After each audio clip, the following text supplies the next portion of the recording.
Assalamualaikum dan salam Ramadan semua. Especially untuk umat Islam seluruh negara, malah di Malaysia, Indonesia, Singapura, Brunei dan lain-lain negara lagi yang menyambut Ramadan. Okey. Hari ini saya nak tunjukkan cara mudah menyediakan masak lemak cili api telur yang amat sedap sekali. Sudah tentu menyelerakan. Jom kita cek cara-cara penyediaan dan bahan-bahan. Seperti biasa, bahan-bahan seperti di paparan. Dan bahan kisarnya adalah cili hidup merah dalam 3 tangkai, cili api dalam 13 tangkai, bawang besar 2 ulas, bawang besar 2 biji, bawang merah 2-3 biji juga, dan jangan lupa masukkan bawang putih dalam 3-4 ulas, ya, halia setengah inci, dan jangan lupa juga serai, boleh dikisar ataupun diketuk lah. Dan yang paling mustahak, kunyit hidup ya, 1 inci kunyit hidup. Kita blend halus. Panaskan minyak tak payah banyak sangat, dalam 3-4 sudu. Kemudian kita tumiskan 2 batang serai yang diketuk. Ni kalau tak kisar serai dalam bahan kisar tadi, kita boleh ketuk masuk buat asingan macam ni. Okey, kemudian masukkan bahan kisar. Bila serai itu layu sedikit dan naik bau, masukkan bahan kisar.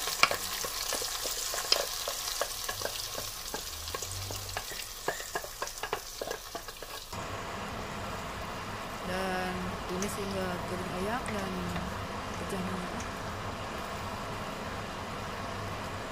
Cili api, masak lemak cili api ada 2 cara lah yang selalu boleh kita masak, iaitu ini cara yang pertama, kita tumis bahan-bahan kisar. Cara kedua, kita tak tumis, boleh kita buat masuk santan.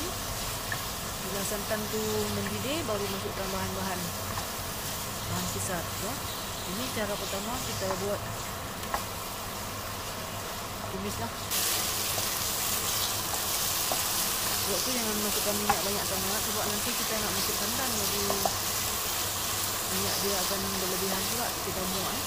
Jadi tumis hingga kering dan pecah minyak. Api sederhana lah.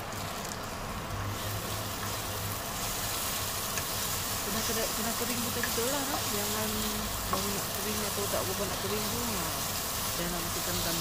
Kena betul-betul kering. Dan bila dah kering, kita masuk dalam santan. Ini santan saya beli dalam RM RM2 sahaja. Santan pekat ya.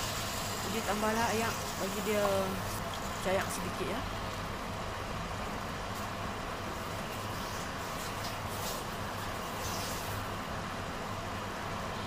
Seperti biasa, santan ni saya bekukan dalam peti ais, so dia beku lah.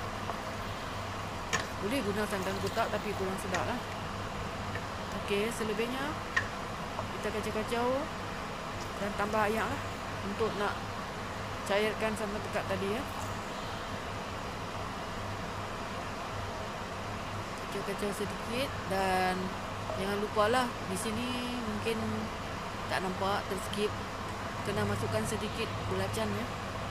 Bila kuah dah mendidih, baru nak mendidih tu, boleh terus masukkan telur yang dipecahkan terlebih dahulu lah, satu persatu lah.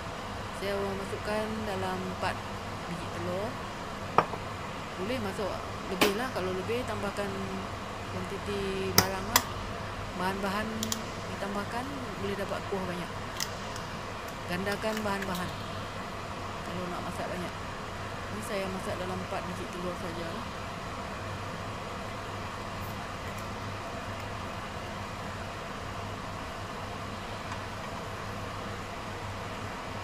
Kita pecahkan telur terlebih dahulu sebab takut nanti telur tu buruk. Sebab saya pernah terkena banyak kali ya. Kalau pecah telur masuk terus begitu saya kena telur yang buruk telur tu jadi kalau hitam busuk memang buang tak boleh makan, buang semua.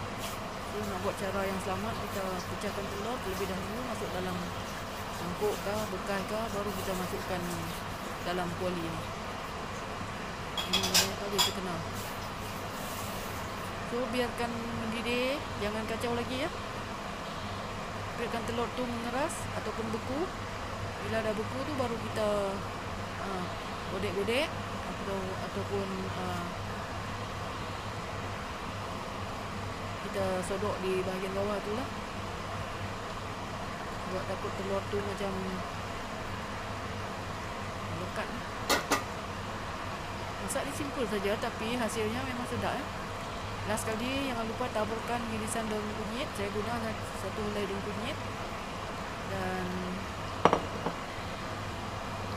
boleh iris nipis-nipis atau mayang halus dan taburkan sebagai bahan taburan dan menambah bau wangi lah. Lepas tu perasakan dengan sedikit garam dan serbuk perasa.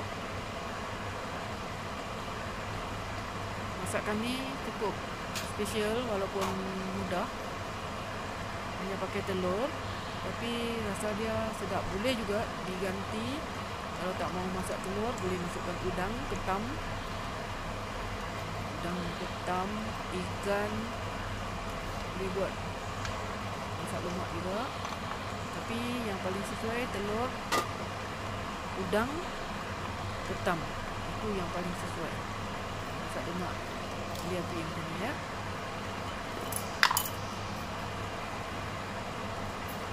Boleh tambahkan sedikit serbuk perasa ataupun Ajinomoto ataupun gula, mana satu yang kawan-kawan suka.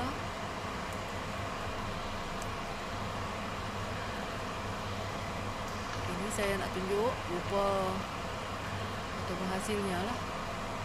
Tapi payah sikit nak cedok lah sebab dia dah takut terpecah kena hati-hati sikit lah. Nanti bagi dia mendidih dulu, api memang kena kecil lah buat telur tidak. Kepala santan tu dia akan pecah dan tak sedap. Okey, kita dah siap masak lemak cili api. Ini rupanya telur ayam yang dah masak. Selamat mencuba, sehingga bertemu lagi di video berikutnya. Bye bye. Selamat berbuka puasa.